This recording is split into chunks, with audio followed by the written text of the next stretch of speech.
ora, I'm Claire Finlayson, Program Director of the Dunedin Writers and Readers Festival. The 2019 festival recording that you're about to hear was brought to you with funding from the Dunedin UNESCO City of Literature and with the support of OAR FM. This session, Markus Zusak, was chaired by Charlotte Graham-McLay and presented by Galloway Cook Allen in association with the Auckland Writers Festival. Enjoy. Kia ora koutou katoa, ko Charlotte Graham-McLay toku ingoa, and I'm so excited to have you all here with us on this fantastic evening of the Dunedin Writers and Readers Festival. Our guest this evening, Markus Zusak, is a lover of stories, and his are epic, richly detailed, extravagant, often quite daring in their ambitions and form. And he wrote one of the most beloved novels of a generation, really, The Book Thief, the story of a young woman's despair and hope as she searches for meaning and understanding in Nazi Germany during the Second World War. It was published in 2005, and you can still walk into pretty much any bookshop in New Zealand and find it on the bestsellers shelf. So then Markus had to write his sixth novel after that, no pressure. And after 13 years, he is back with the book Bridge of Clay, set in modern-day Australia this time, in which he takes huge, ambitious leaps of story, tackles Herculean tasks of narrative to bring you a tale that, at its heart, is about people just trying to live in this world with all of the humour and pathos that Markus has become known for in his writing. Before The Book Thief, Markus had written 4 other novels. His books have been translated into more than 40 languages, and he's here tonight with support from Galloway Cook Allen in association with the Auckland Writers Festival. Let's please give him another warm welcome. Thank you. Thanks, everyone.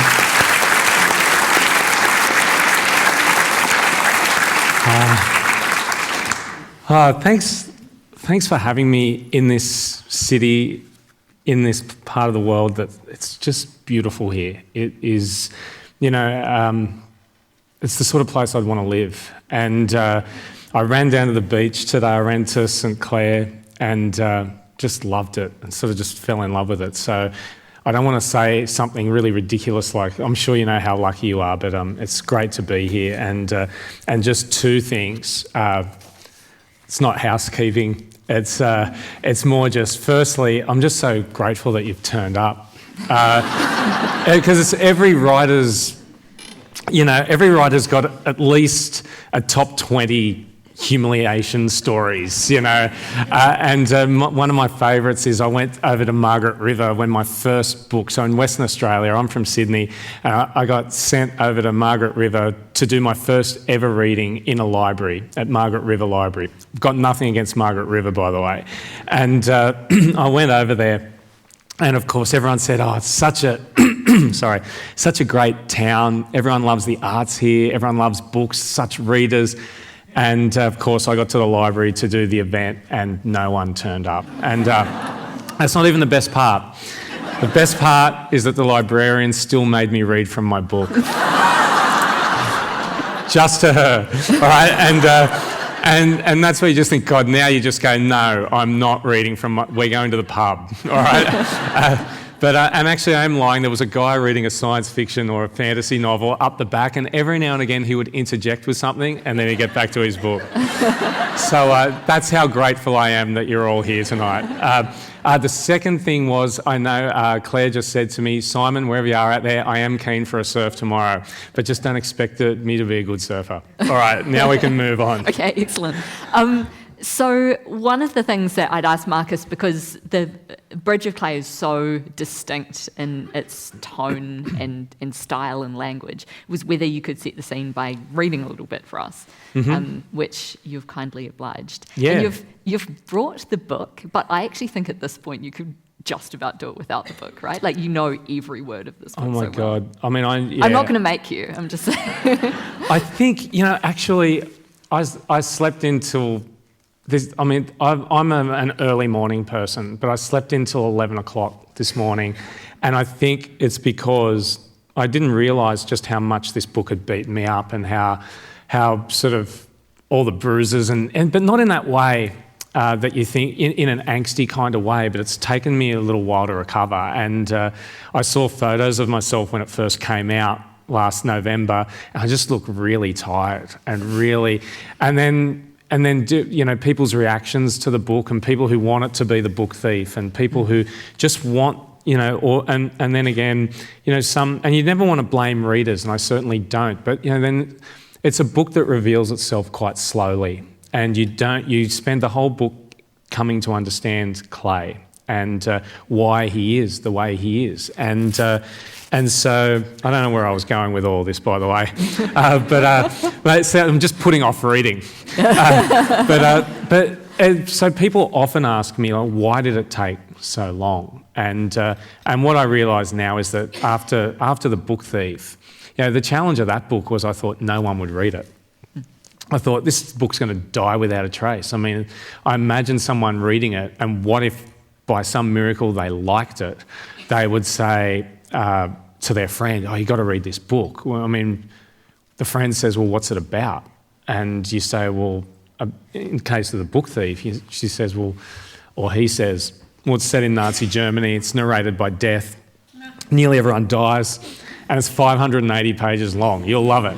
And so I thought no one's going to read it. With Bridge of Clay, suddenly people are pre-ordering it because you wrote it. Yeah, suddenly it was, people are going to read this.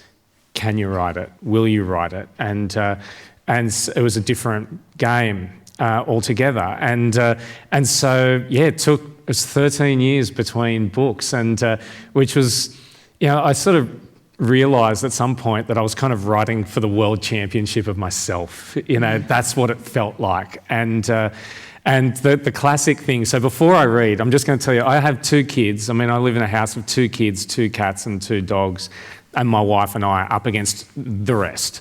And so we, I just want to, I've got 2 anecdotes before I read. One is that I was sitting at the kitchen table. I really love the kitchen. In general, when I do have a room where I work at home, but then I love sometimes just pulling everything out because I've just made a mess of everything else and going to the kitchen. And I was sitting just before 7 in the morning doing last edits of Bridge of Clay, and my daughter, who was just about 11, or just turned 12 actually, was sitting diagonally opposite me at the kitchen table eating her breakfast cereal, it's always in the details. She's having Special K over there, and I'm looking at it. I don't know about you, but my kids eat like barbarians. All right, and I've got the 12-year-old and an 8-year-old. I don't know which one's worse. And I've looked at her, and I looked up from the doing the edit, and I've looked at her, and I just said, "Are you all right over there? I'm trying to get some work done here." And she's just looked at me, spoon midway to her mouth, and she's just gone, "You work?" And then she's gone off to school, and then I'm thinking that morning, it's sort of bothering me a little bit, and I thought, let's test the theory. And so I thought, right, I don't count words. So when a writer says to me, I've written 60,000 words, I just go, that doesn't mean anything to me. So I've always counted pages, but what I thought is, okay, let's count how many words there are in Bridge of Clay. So I did the thing on the program where where it counts it for you, and it was like 128,000 words, whatever. And then I thought, now let's divide that, how many days there are in 13 years. And it came out as 1.9 words per day. Not even 2. Not even 2. And so I thought, yeah, she's got a point. And so that's one anecdote. The other one is sort of about my son, but first it's about my wife, who is the real saviour of this book, because in 2016, around May, around this time of year, she just sat me down in the kitchen. As I said, that's where the best stuff happens. And she sat me down, she said, "Right, it's been 10 years now you've been working on this book. I'm giving you 1 week." It wasn't 1 week to finish, it was 1 week to get happy again writing the book and just to be myself again. And that week, honestly, came and went just like all the others, because I didn't have it. Like, I spend so much time as a writer going, well, that's not, like, I've written this, that's not it. and that's not it, and that's not it, and that's not it. I'm always searching. And then there comes a point when you feel it, and then you know, oh, this is actually it. And so she made me quit the book, and I saw what it was like. It's the old cliche that you don't know what you've got until it's gone, until it's taken away from you. And after about 6 weeks, I said to her, I think I'm ready to do it now. And what was interesting then was that we went away together for a weekend, and I just read everything I had, as my final draft so far. And what we realised, we just read it in a day and a half, and read through it. We each had a stack of manuscript pages each side, and we were just going on, is this bit alive or is it dead? Is that sentence alive or dead? Just let's bring it back to absolute basics. And what we realised was that I'd written 85% of the book and I'd done 97% of the work, and then it was just a matter of like, go in, get your hands dirty, stop. You know how we all do that thing sometimes where we work really hard at working really hard, and then sometimes you just go, just stop with all of that pretense and just do it. And that was what I did, and that was when I realised I had one little memory, and this will become sort of important in a minute. One little memory of being away on holiday with the family, and like I said, with the dogs and all that, all that sort of thing, I decided for some reason on a really hot day to wash my car and then vacuumed out the back or whatever. But I was just brushing dog hair and sand and everything out of my car's just a total mess, and lolly wrappers from kids and all that sort of stuff. And then my son came around the corner, but just as he did that, he was 4 years old. I was just brushing dog hair out with my t-shirt. I took my t-shirt off, which I never do. And he came around the corner and he stopped. And I've got to just tell you, my kids, they don't call me Dad. My kids call me Pop. And the reason they call me Pop is because I read the Berenstain Bears with them. Yeah. And you know how the dad in that is a real idiot? And they call him Pop.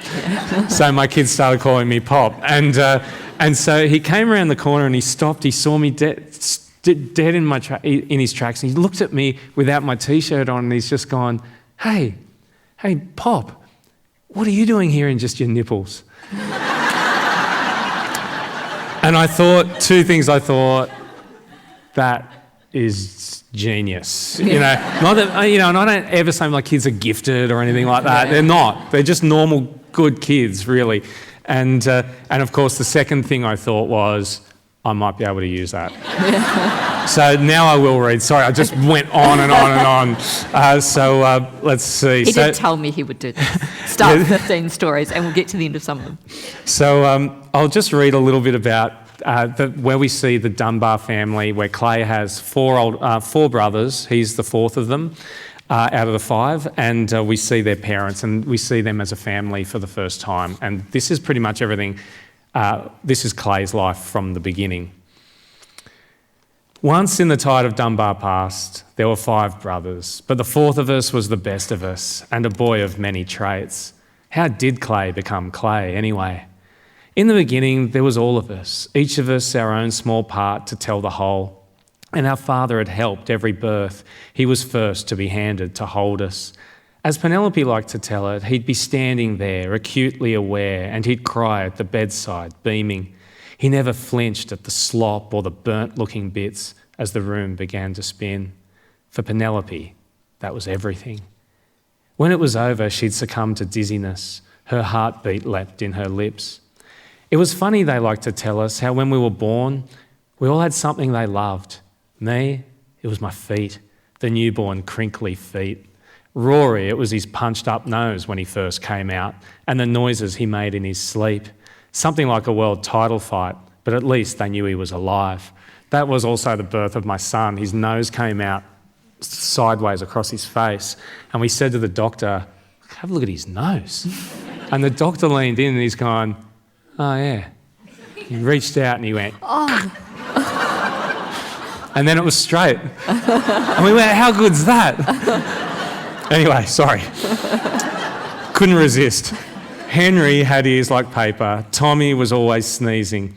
And of course, there was Clay between us, the boy who came out smiling. As the story went, when Penny was in labour with Clay, they left Henry, Rory and me with Mrs. Chilman next door. On the drive to the hospital, they nearly pulled over. Clay was coming quickly. As Penny would later tell him, the world had wanted him badly. But what she didn't do was ask why. Was it to hurt, to humiliate, or to love and make great? Even now it's hard to decide. Now, I'm going to just leave I'll do this little bit. It was morning, summer and humid, and when they made it into the maternity ward, Penny was shouting, still walking, and his head was starting to crown. He was very nearly torn rather than born, as if the air had reefed him out. In the delivery room, there was a lot of blood. It was splayed on the floor like murder. As for the boy, he lay in the muggy atmosphere and was strangely, quietly smiling, his blood-curdled face dead silent. When an unsuspecting nurse came in, she stood open-mouthed and blaspheming. She stopped and said, "Jesus Christ." It was our mother, all dizzy, who replied. "I hope not," she said. And our father still grinned. We know what we did to him. Now, I'm just going to read you this one other little piece. It's not long, I promise. No, it's all good. Hey, it's your time. So we're a few years on. In those days too, I remind myself, our parents were something else. Sure, they fought sometimes, they argued, there was the odd suburban thunderbolt, but they were mostly those people who'd found each other. They were golden and bright-lit and funny. Often they seemed in cahoots somehow, like jailbirds who wouldn't leave. They loved us, they liked us, and that was a pretty good trick. After all, take 5 boys, put them in one small house and see what it looks and sounds like. It's a porridge of mess and fighting.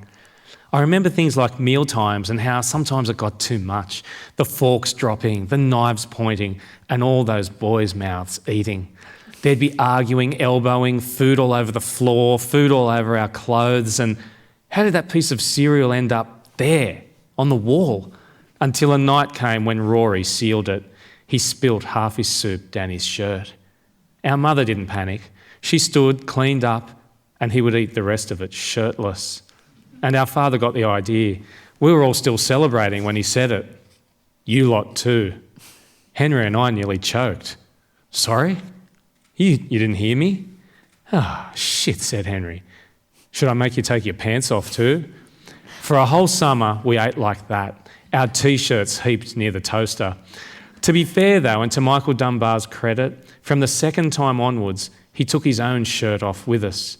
Tommy, who was still in that beautiful phase when kids speak totally unfiltered, shouted, Hey, Dad, what are you doing here in just your nipples?" I told you I'd use it. The rest of us roared with laughter, especially Penny Dunbar, but Michael was up to the task, a slight flickering in one of his triceps. "And what about your mum, you blokes?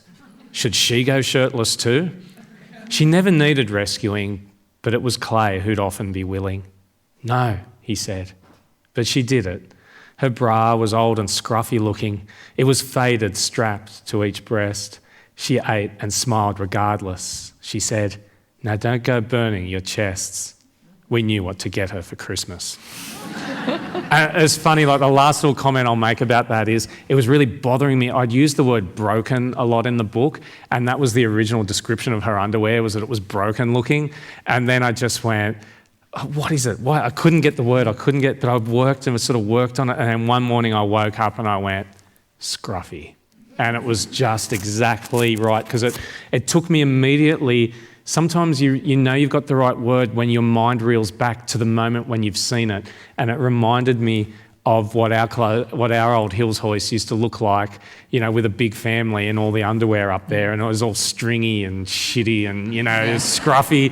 And so I thought, I finally got that one word right, and that's how I kind of... that day, your 1.9 words paid off. I know, yeah, but does it count? It was a replacement word. Yes. There are all sorts of rules here. So that part of the book, I mean, at the start, very close to the start of the book, we know that Penny Dunbar has died and that Michael Dunbar has fled, basically, has left them. And that story of this beautiful family life comes pretty far in. And so I guess it kind of shows, for people who haven't read it, the way that this book comes in close to a trauma and has like a little peak and then circles back around and then comes in closer a little bit again and has another peak and then circles back around. And that seems like how we actually think about trauma, right? You never just stare it full in the face on the first go. Presumably that was a really deliberate decision for you, that it was going to take this family some time to actually look full in the face of what happens to them. Yeah, it's actually, though, it was not so much for me trauma in that actually, I mean, there are so many different versions of this book that I have written, and where everything's in a different order and where everything was planned and meticulously thought out, and so basically I just use a book like this that book had 11 notebooks, went through 11 notebooks, and usually I just list chapter headings over and over and over again. This is the last one, so there aren't as many. So what do you get from listing chapter headings? What does that do for you? It just keeps me close to the book. Right. And so if I haven't been able to work for a week due to, or work much for all sorts of reasons, I'll just sit down, and what I'm doing is I'm seeing it as I write. So I'll write part 1, cities, and then I'll just go portrait, and then I'll go warming up. So portrait will be short for portrait of a middle-aged, portrait of a killer as a middle-aged man, warming up the clay way, and so on and so on. And what you want as a writer, I think, is to, I really live in two worlds, and there's the real world and then there's the world I'm writing. And I actually prefer, at different times I prefer living in each one, however I'm feeling. But you want to feel close enough to your book that you can just wake up in the morning and roll out of bed and land in that world, not have to run 10 miles to get there and then beat the door down to get inside. You always want to feel like it's near you. And in the case of what you're talking about with trauma, I actually think that it wasn't so much the trauma of it. For me, it was more about memory and how we actually live our lives. And the reason this book operates between the past and the present, and does that all the way through, is because that's how we actually live. And we're often caught between moving forward. And so Clay is moving forward. It's like the tide coming in and going out. There's the tide of Dunbar history coming in while Clay is going out to reckon with the world, and he can't escape that memory either. And so that was why I structured it that way. And also it was the only way I could get the bloody book to work. The honest thing, you just got to do what works. And that was what felt right in the end. Did you have disputes with your editors over that, about the way you'd structured it, or the way you do these great things where you plant objects or the name of a book or a clothes peg, whatever, early in the book, and it might not pay off till later, and so you're putting a lot of trust in the reader to keep these things in their heads, right? Yeah, I mean, my favourite example of that is that when Clay leaves to go and build the bridge, and it's sort of seen, especially by Matthew, the narrator of the book, and the eldest Dunbar brother, as a real betrayal, because he's going back to their dad who left them. But he takes these little keepsakes to remind him of his brothers, and one of them is the Monopoly iron piece. And that, you don't find out the story behind that until 300 pages later. And that's asking a fair bit of your reader. But, that was the thing with this book. I always wanted to respect the reader. And I wanted to respect the idea that we live in a world now where so many things are instant. We want everything straight away. And more importantly, we want to know everything straight away. But this is a book where you don't get to know everything straight away. You actually have to wait until the 99th chapter out of 100 chapters to really know what happened, even if you've guessed it, and so I just wanted, so it was more just, these are books, and I thought this is the beauty of books. It's like feels like one of the last frontiers for people to hang in there and be tough. Like this book, I think, requires a little bit of reading toughness. And, but that doesn't make it easy then when people, I've got some classic stories, how, top 20 humiliation stories, where my old university that I went to, they opened their new bookshop, or their renovated bookshop, and I went there. You go and do this thing, and there are 250 people there, and everyone's happy. You open the bookstore, and then a lady comes up to you afterwards. This is a cautionary tale, by the way. Just don't do this after the event. You can if you want. I'm used to it. But she came up and she said, I just wanted to tell you that I've read Bridge of Clay. I just didn't think it was at the same notch as The Book Thief. And I just thought you'd like that feedback. And what is wrong with people, eh? Like, why? There's someone else at the Perth Writers Festival, another lady said, I've read this with my book club, and I don't think I'd have stuck with it if it wasn't for book club. And all of the book club agreed that this was the most demanding start to a book they'd ever read. And I'm like, for God's sake, have you read Ulysses? Have you read The Sound and the Fury? Hey, have you read, try Middlemarch. It's not that difficult. But also, it took it out of you for 13 years. And it's just what you want to hear after putting 13 years of your life into a book. Yeah. It was actually a bit shit compared to your last book. But that's the job. And writing is the kind of job, and I think this is why I love it as well, it's the kind of job that is always testing how much you really want it. Yeah. How much do you want it? Because you work for a day and you get nothing. You work for a week and you get nothing. You work for 5 or 6 years with a narrator. This book had a narrator named Maggie, who was Carey Novak, who's Clay's best friend's sister. She was the first narrator of this book for 6 years. Not in it. She was written out of the book. After 6 years, I just went, yep, sorry, Maggie, time to go. And it shows the sort of brutality. And there was a line very early on where she said, I'm a girl, but I'm a Dunbar boy. And it was almost like I was hanging on to it because of that line that I loved. And but I just didn't like where the voice was fine, but I just didn't like where that was taking the story. And I finally admitted it after 6 years. Talk about regressed thoughts. But that's, so it's testing you. It's testing you, and it's the easiest job in the world to not do, because you can, waste your time doing other things. So, but that's why I love it as well. Do you? Because just the mental fortitude required to do that is just astonishing to me. Like, do you catastrophize? Because I know for me, the difference between like, oh, this isn't going very well, I can get from there in about 3 seconds to this future in my head where I've had to move back to my dad's apartment in Brisbane and I'm sleeping on the pull-out sofa bed in his living room, and I can get there so fast. Like, what is that? Does that happen to you when things aren't going well? Are you like, I'm never writing again, I'm never writing another book? Yeah, I think so. Where there were times where I said actually, and for me it wasn't really catastrophizing. I think after a decade where you haven't finished a book, you've probably got reason to worry. I'd say to like my publisher, and for some, I've got a real aversion to the word agent. For some, like it sounds like really like it's a Hollywood word, okay. So I'd say to my publisher and my agent, I said, we just have to maybe face the fact that I might be just washed up and I haven't got it anymore, and I can't, and it's amazing to say that when you've just hit 40, and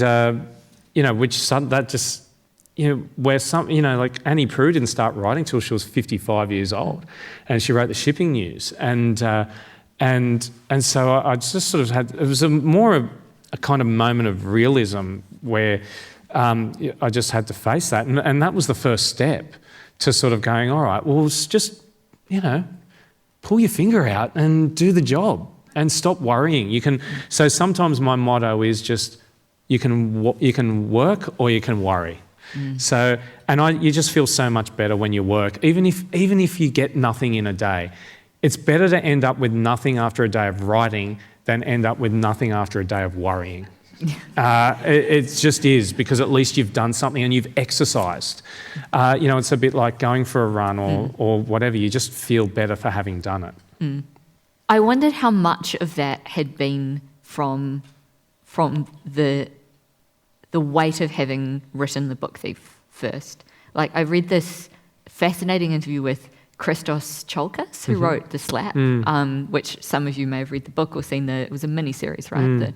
And he was saying that the success of The Slap I always remember him saying it had given him this acquisitive grasping quality, in that he had this greed for more, not in terms of money or fame, but after having a book go like that, it was very hard to put aside the feeling that all books should go like that, or each book should then be better than that. Did you have to wrestle with that? I think there's an element, and it's funny, I mean, it just struck me as you were saying that. I think it's just this, it's almost like, this almost sounds so overly grandiose, but it's almost a quest for love, in that all these people love me. All these people love me. I need to get them to love me again. I need to write a book that everyone loves again. And then you start. Then at least you can. At some point, you've got to separate yourself from the book. They don't love me. They love the book. And then you've got to start to say. And I think that was the fight with this book. I knew it was going to be a book that everyone wasn't going to love, and I knew that was going to be a challenge. And so there were so many times where I was trying to get the voice to be quirkier, and just a bit more of a come with me voice. I mean, The Book Thief has a real, and all my previous books had a real come with me voice, but Matthew is a 31-year-old floorboard layer, and carpet layer. And it's not that he's actually really articulate, but he's the tough older brother who's held them all together. He's not saying, oh, come on everyone, come with me, I'm going to tell you a story. He's saying, you got to come with, he's basically saying, come with me if you're good enough. Come with me if you're worthy of coming with me, because I've been through a hell of a lot. And so has my brother, and so have we all. So are you up for it? And that was the voice the book needed. And I probably have, I think it's really important in these on these nights, is that, you can get to know a writer by reading their books, but you don't necessarily get to have a conversation with them. And not that I see that as some great privilege to have a conversation with writers. I mean, it's funny, listening to John earlier, I mean, we're usually just whinging about everything, at the same time, now I lost it because I had to say that. I was going to say something good and now I've lost it. What was I talking about? You'll come back to it. One of the, I mean, maybe looking at you were talking about Matthew. And that's right. Yeah. I mean, you're such a fierce champion for young men. Like it feels like throughout your books. You think of like Rudy in The Book Thief, or I'm the Messenger, or in this book. Kind of like the humour and inventiveness, like the absurdist humour that is so clever that if you actually just be still and listen to teenage boys, they come out with that kind of stuff all the time. Yeah. Is that something that was part of what delighted you about writing that book? I think it was. I did just sort of realise, and I'm not going to go back to the previous thing. Do it. No, it's okay. But there's a moment where Henry and Clay are on the roof, and Henry sort of slaps Clay across the side of the head, and Matthew says, "It's a mystery even to me how boys and brothers love." And to me, if there was, I sort of love Kurt Vonnegut's books, how there's a title and then it says "or." That would be the other title for this book in a way. Although that's the really funny thing, is that a lot of people and a lot of columnists or whatever, say things like, "Oh, it's so much about young men," and all of that sort of thing. It's true, but the real heart of the book is their mother. And actually, it's three women. It's Penny Dunbar, it's Carey Novak, who was Clay's best friend, who's an apprentice jockey, and a really small character who's actually really important, named Abby Hanley. One of my favourite characters. Well, and it's funny, she was the sort of character that was written so freely because nothing was actually riding on her. In a way, in the sense of she's the first woman who breaks Michael Dunbar's heart, the father of the Dunbar boys. But what I loved about that idea was that she then comes back. It's a bit character who you think has played her part and then it circles back to the point where she's the final person to give Clay the impetus to finish building the bridge. And in the midst of all of that, you've got these 5 brothers who are always roaring at each other. And, and I just really love those boys. And sometimes I even get a bit emotional just thinking about them and just how they deal with the youngest of them, Tommy, and his love for animals, and just to give you an idea, there are 5 Dunbar boys and they have 5 pets. They've got a border collie, a tabby cat, a goldfish, a pigeon, and a mule. And the book starts with the mule standing in the kitchen. And Matt's like, God, did those bastards leave the back door open again? And so much of this book, and the mule's name is Achilles, so much of, they all have Greek names. The pigeon is Telemachus. And there's again, we find that out, but we don't know why.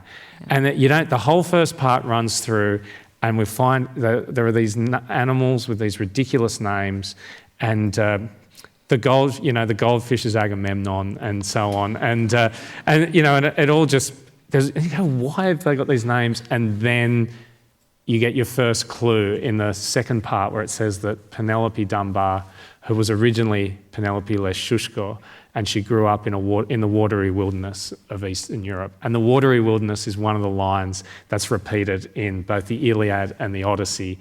And she comes to Australia holding those 2 books in English. And again, it was the idea underneath everything was that I realised that all of the boys had nicknames, and then she has several nicknames. Penny's called the birthday girl, she's called the mistake maker, and I wanted these people to have these larger than life personas at times, because we all think we live these dull suburban lives, but we all fall in love, we all have people die on us, we all have big arguments in the kitchen, and I wanted to celebrate that. And so I realised I was kind of writing a suburban epic. Yeah. And that is about the big moments in our lives and the moments that really matter, and that it's worth fighting for, I think. Mm. And your closeness to that world, your emotional closeness to that world, really came through in the audiobook. So Markus reads the audiobook of his own book, and there's a couple of things that are really cool about it. I think hearing it read to you in Australian is good because it makes the jokes much funnier. But also, just as you would have heard, the lyrical kind of rhythm and almost metre of the book is really cool, read aloud. But also, in the last few chapters of the book, just when I was getting really emotional, and it was, my second go round, you, the reader, are also getting pretty emotional while reading it. Yeah, I've actually never listened to it. It's like I'll never read it now, because you only find what's wrong with it. And but it was really interesting. The thing about reading it, I didn't put my hand up to do it. My publisher asked me, and it's one of those funny things because basically the book was coming out in 3 territories at once, which is how things really work now. It was coming out in Australia and New Zealand, and then the UK and America all at the same time. And there's all this positioning and so on, and I knew that my Australian publisher asked me to do it so that they could at least control the audio version of the book. And so I said, yeah, sure, I'll do it. And time was limited, and the main reason we had to stop, because I knew I knew the only mistakes I made actually were where I read something that I'd made a last edit on in the last couple of months, and I read it how it was instead. And towards the end, it was quite interesting. And the worst thing, the main reason we had to stop, people would go, stomach rumble, because that mic picks up everything. Yeah. And I was like, stomach rumble. And towards the end, towards the end, and my stomach was rumbling terribly, and so I went out and had a few Scotch fingers, walked up the hill, came back, and then I pretty much read the whole last part and the epilogue all the way through without stopping. And in between one of the chapters, I leaned out, so there was this little curtain, and I took this to Stuart, the producer, and he was this great guy, and from New Zealand, as it happens, and I said to him, it almost sounded a bit like I was laughing then. And he just looked at me and he went, no. doesn't sound like you're laughing, because I was just, I was a bit of a mess, but I just hung on to it. There was one little time we were going to there was one time where they said, there was just something there, and I tried to read it over. I could not get to that level of intensity and emotion again. Like, that was gone. It was all in that moment. And it was just like, I would edit the book reading it aloud, and I could read it in a day and a half. Like, I would just sit down, and I was just a machine. And that is a bit like, and it is written in a specific rhythm, the book. Like, it strays off it every now and again, but it always comes back to that. And again, that was just to do with, it's owing to Homer and that oral tradition of storytelling. It's a beautiful read. The audiobook. That's good, because I'll probably really never hear it. Yeah, actually. I was so overcome by it, but also quite furious, because I know, having read The Book Thief, I came into this book like, I'm not going to I'm suspicious of you. Like, I'm not going to 100%. Like, I don't want to get attached to any of these characters, because I know what you're like. Yeah. And then, of course, you get really attached to them, and then it's devastating. But then the audiobook, the second time round, I'm like, okay, I'm good now. I know what happens. And then you start crying, and I'm like, oh, right, that's it. I'm gone. It was quite funny. Like, someone said to me once, so what do you want people to get out of this book? Or how do you want people to feel at the end of this book? And sometimes I'm really mean, and I seem really cold. It's like, some people say to me, how could you let Rudy die at the end of the Book Thief? And I say, Rudy was my favourite character. This is my favourite character from the moment I had that sort of daydream of him painting himself black with charcoal and becoming Jesse Owens. And then I say, but not for 1 second did I consider letting him live at the end of the book. And people just go, God, you cold bastard. But I say, but there's a reason, and that is that I wouldn't love him as much if he survived, and I don't think readers would either. There's a real, there's something poetic about that ending, and that you get the payoff all that time later of Liesl saying, wake up, Jesse Owens, wake up, Jesse Owens. And at the end of this book, I read through it with one of my agents, who's just a friend. Like, that's how I think of her. And she said, God, how do you want people to feel at the end of this? I said, I just want people to feel like they've been run over by a truck. And she looked at me. Done. She looked at me and she went, right, got it. But now I just think it's kind of the softer version of that is that I just want you to feel like you're a Dunbar boy, or that you're a part of that family, and that probably, and it's interesting the things you get attached to in a book. And I think for me, it's the little things you like. It's not always the big things. And one of the little things is just when Henry comes home and he's deliberately got himself beat up by two of his friends to distract Matthew from Clay coming home, so that he won't do the same thing to Clay. He thinks, maybe I can be a foil, but he gets it all wrong, and he comes home and he sort of collapses to the floor, and and Matthew says, and he fell to the floor with all the dog hair, cat hair, and God, was that mule hair on the floor? And it's just those little things. And if you can see and sort of smell that mule hair on the lounge room floor at 18 Archer Street, then, you're a Dunbar boy, and I've done my job. Yeah, awesome. I'm going to open the floor for questions in a moment. Do we have microphones somewhere or people just... Okay, excellent. So maybe, do you want people to raise their hands or... okay, cool. I might ask you one more question while people are formulating their questions. And I want to ask one about The Book Thief, which is, you talk at heaps of schools and stuff, right? Like, you talk to a lot of young people. And I just wondered, with the discussion in the past, like, even 3 years, the public discussion around particular types of leaders and what people should do when they're faced with leaders or with governments who are doing the wrong thing, and can you stand up for yourself? How can you stand up for yourself? That sort of thing. Are you finding that those parts of The Book Thief are sparking a lot of those discussions among young people? Because it just seems like like, I don't know, back when I was a kid and used to be obsessed with reading books about Nazi Germany, people thought that was really weird in the 90s, but now it seems like it's more prescient than ever, basically.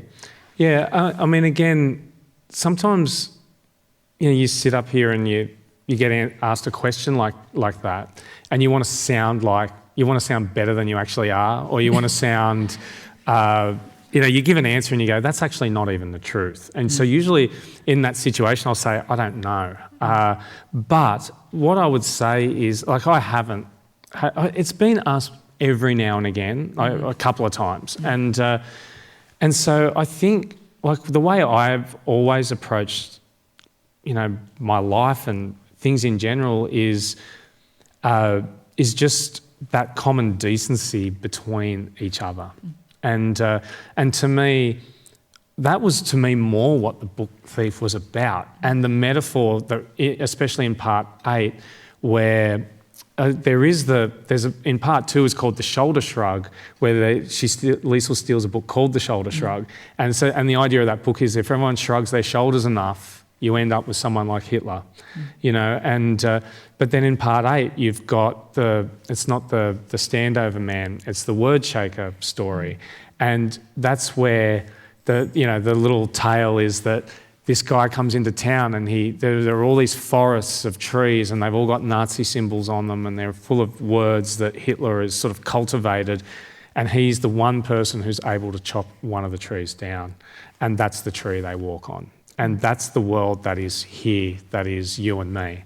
That's the thing that we could have done in our personal lives. And so that's how I guess I've always approached it, is that, you start small, and I guess to quote the famous Australian singer, that from little things, big things grow, so that's where I guess I'm at with that question. Yeah. Cool. If that makes sense. No, it does. It does. Has anybody got questions? It's always that. I've got to say, this is like when you're in a high school and someone's hand goes up, and the question is, "Can we go?" Because usually the lunch bell has gone. So don't feel bad, but it'd be good to get one question. But don't feel sorry for me. Don't feel pity. But then a question has to be asked. There is one up the back there. You've saved us all. Yay! Be brave. It's one of the young people in the audience. Make the microphone person run. Awesome. Now, before you even start, I'm just going to say, just exactly for people like you, I always bring something in my backpack. So don't leave tonight until I've given it to you. Okay. So you said in Bridge of Clay you had this Maggie character who you just completely cut out. In the book Thief, were there any characters who were in there for a long time and you just decided not to have? That's a good question. Yeah, not so much characters, but different ways of the story being told. Now, it is unthinkable now to even imagine that book without Death as the narrator, but there, of course, is a version of the book Thief where Death is not the narrator. And this is where I say, so writing the book Thief was just, certainly wasn't easy, but the first month was, because I lived 8 k's from the beach, and I would ride my bike to the beach, go for a swim, ride the 8 k's back, and then I'd start work. I mean, it's like, how good a life is that? And I wrote about 200 pages, and it was with Death as the narrator, and which I'd got the idea from working with kids at a school, where I got them to write about colours. I wrote about 3 colours in the sky at a certain time where someone had died and Death was the narrator.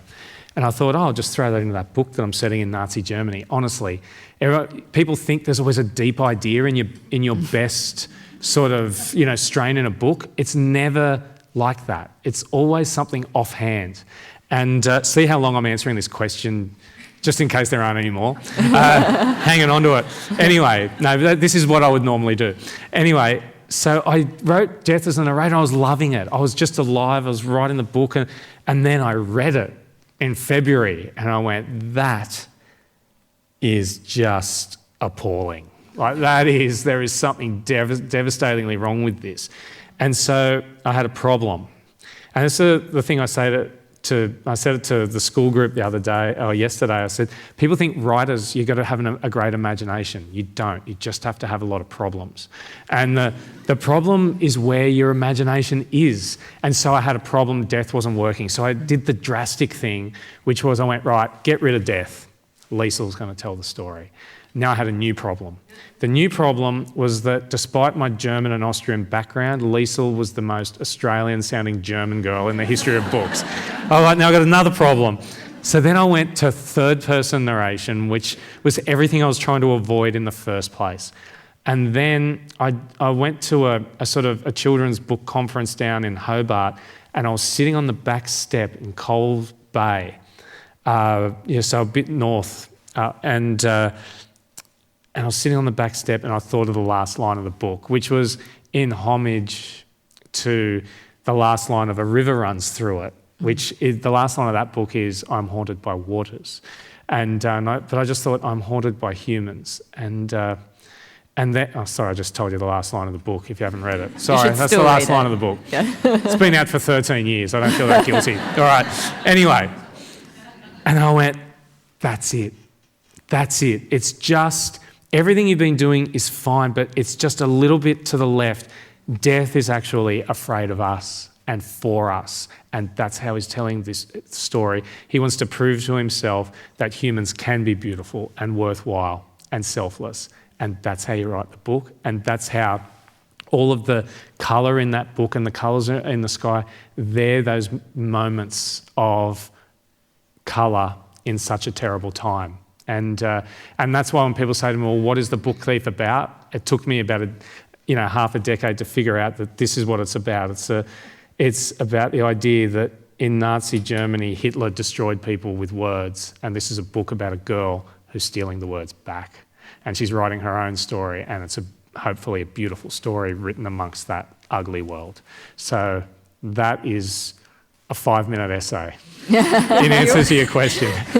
Thank you, and it was a good question. So that was what was missing, not characters, but a different kind of storytelling. Out of all your books, is there a character that you have most connected with? For instance, like the Messenger, I Am Messenger. Mm-hmm. I really enjoyed that character, and I kind of pictured him with you in my head. So yeah. Yeah.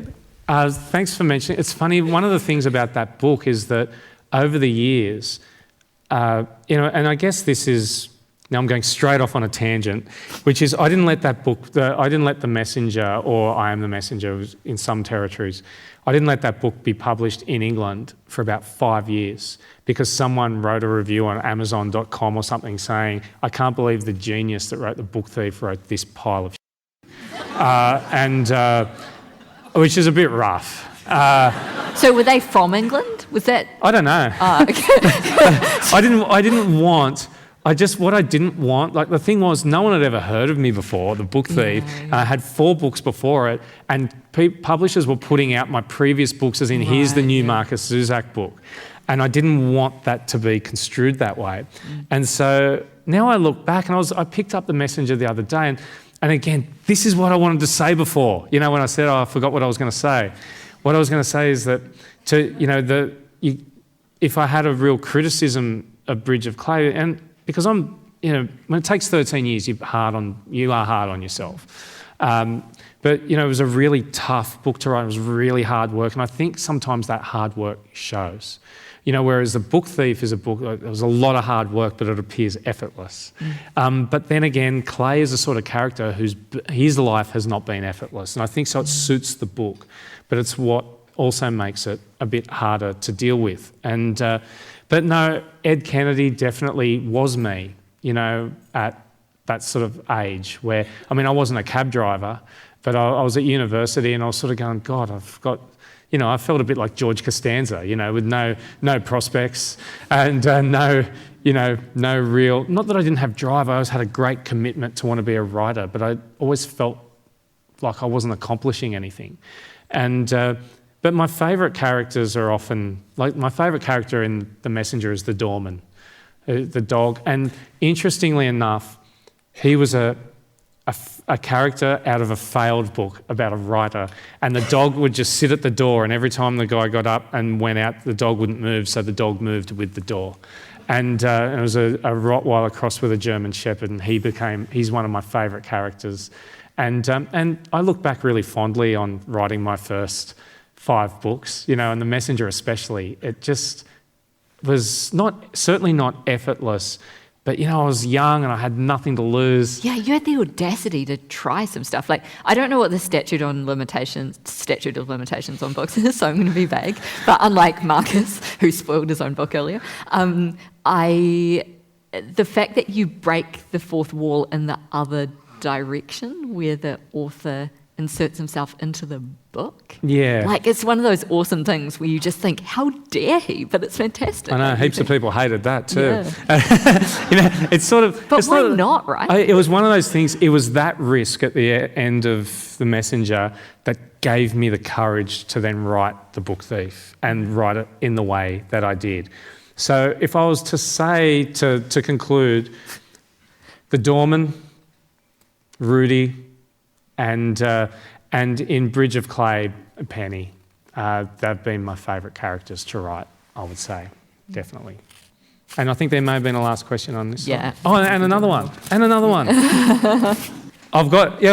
I don't live here. I've got nowhere to go. I'll stay here all night. He's going surfing with, is it Simon in the morning? Mate, until then? Although after this hour, he might go, God, that guy's not going to shut up. So I'll be the worst surf of my life. Hi. I just wondered how you felt about the film adaptation of The Book Thief, because it's seldom I've come across a film that's almost as good as the book, which I thought was in that case. Yeah, it's... Okay, so the film, I've given myself 5 years before I watch it again. My kids haven't seen it, and the film is... it's one of those things where it has its own audience, and I feel like I wrote the book. The film has its own audience. It is not really a book for children, but the filmmakers wanted to introduce the theme of the Holocaust to a new generation. And that was kind of how the vein in which the film was made. And, and you can sort of go on about all these sorts of things where, when your old footy coach comes up to you and says, oh, I really liked your movie, or I saw your movie, and you don't say, oh, well, technically it's their movie, but it's my book. You just say, thanks, Bill. But I would have done things differently. But I'm sure they would have done things differently in the book. So there were some things I loved and there were some things I didn't. I think that's natural, and the writer, of course, will always complain. But it was a great adventure as well, and a really big learning experience too. But it's one of those things that it's just been a lucky book. Every time you thought that book was going to go away, they say, oh, now they're making a movie, or now there's going to be a play or whatever. Look at John Boyne earlier. They've made a ballet and an opera. And so it's these are the sort of books that it's just like a lightning bolt, and the beauty of it is you had no idea it was ever going to happen. So there was a last question. I'm happy to answer it. Yeah, I reckon let's do one more. And there are 2. I'll be quick, I promise. Because I know I've got nowhere to go, but I know you do. Think differently about writing children having had your own kids?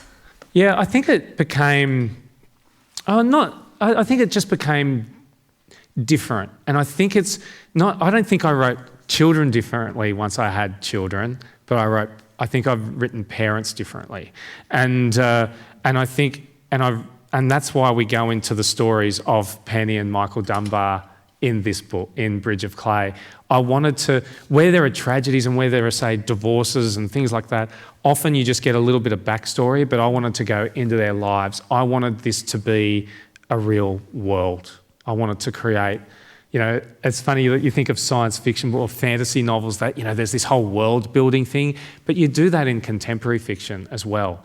And that was why I chose to say, well, let's see where Penny Dunbar came from. Let's see where Michael Dunbar came from.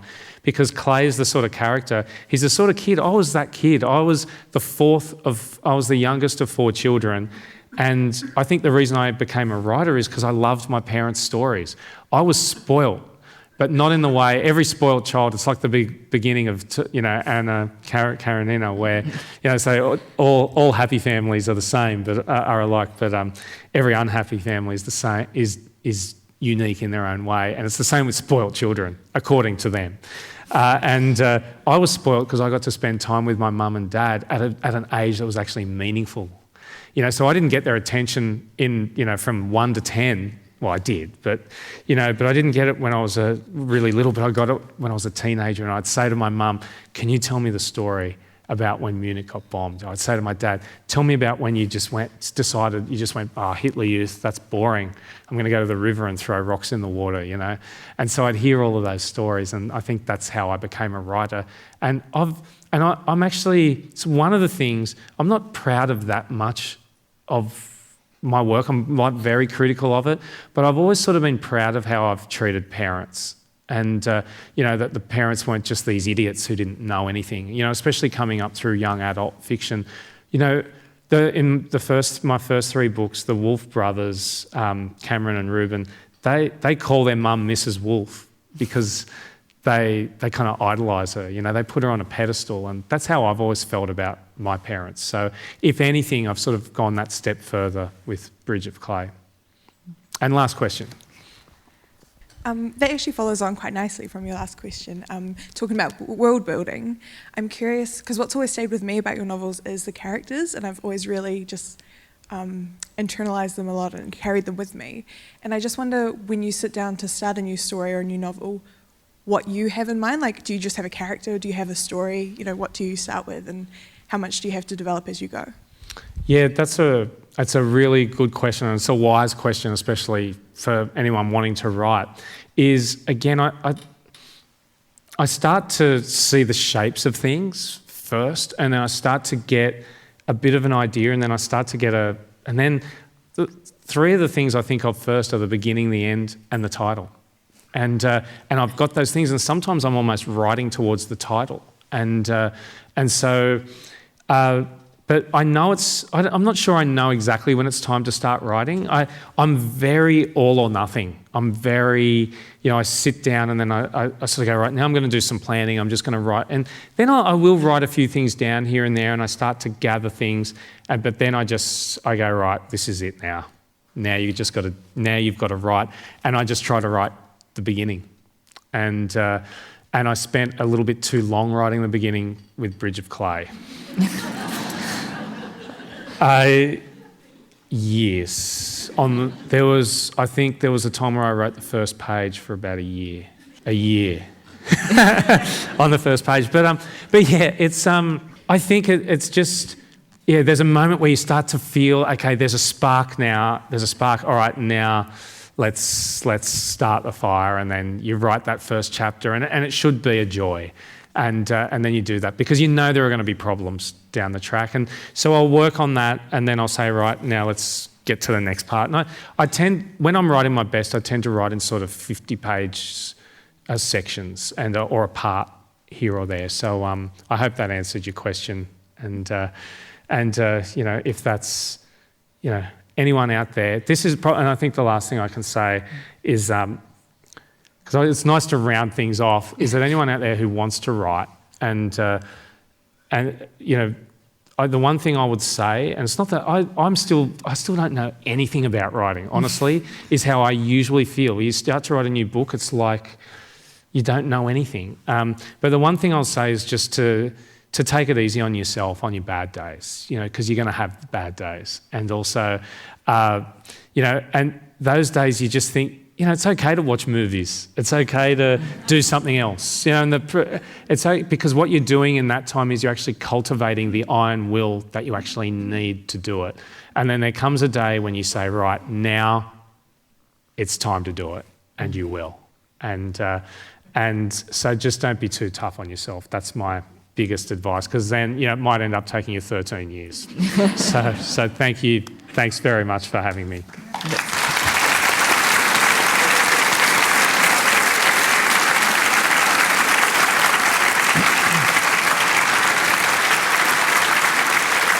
And just before while I'm at it, I think Charlotte did such a great job. Can we give her a huge round of applause too? Thank you.